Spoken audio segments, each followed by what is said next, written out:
Hello mga kateng, at ngayon nga ay sangkambi ni Ate Bansot ko. Junior second high school na nga pala si ate. At binabasa nga ni teacher yung sulat ng mga magulang para sa kanilang mga anak. At yung letter na nga ni ate ko, binabasa ngayon ni teacher. Alam ni ate na para sa kanya yun, kaya bigla siyang yumuko kasi hindi niya nga daw mapigilan ang hindi umiyak. Tapos tulo pa daw ng tulo yung uhog niya. At natapos na nga yung klase ni na ate at nilapitan ko na siya. Hindi pa rin nga siya tumitigil sa pag-iyak mga kate.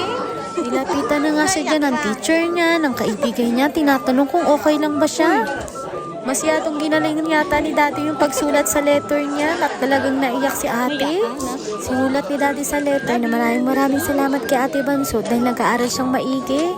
Kahit simula ng pagpunta niya dito sa Japan, hindi pa siya marunong magsulat, magsalita at magbasa. Pero ngayon, lahat ng yun nagagawa na niya mga kate. Sobrang bait din ni ate sa kanyang kapatid. Talagang inaalagaan niya yung bunso niyang kapatid. Naiiyak pa nga si daddy habang sinusulat niya yung letter na yun. Si daddy nga kanina pa din naiyak habang pinapanood si ating nag-aaral. Wala pang ang letter niya, naiiyak na siya mga kate. Ganyan talaga yun si daddy, masyadong mababaw ang luha. Ano ka na? Naghintay na. Kapag tutte.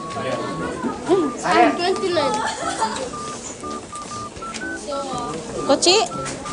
Kochi? Ate, kore?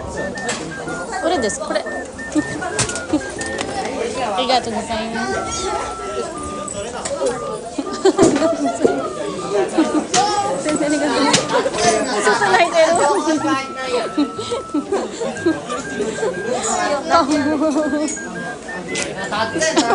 Para kang tanga. Mada naiteru? Mada owatte nai. Nande naiteru? Chibi dakara?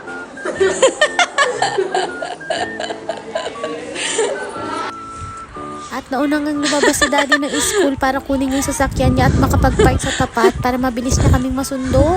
Hindi ko pa rin nga mapigil ang pagtawa ko mga kating dahil si ate naiyak pa rin talaga habang naglalakad kami. Hindi talaga maubos-ubos yung luha niya. Ate, wasuto naiteru gaman dekinai datte. Nande? Nakukutte.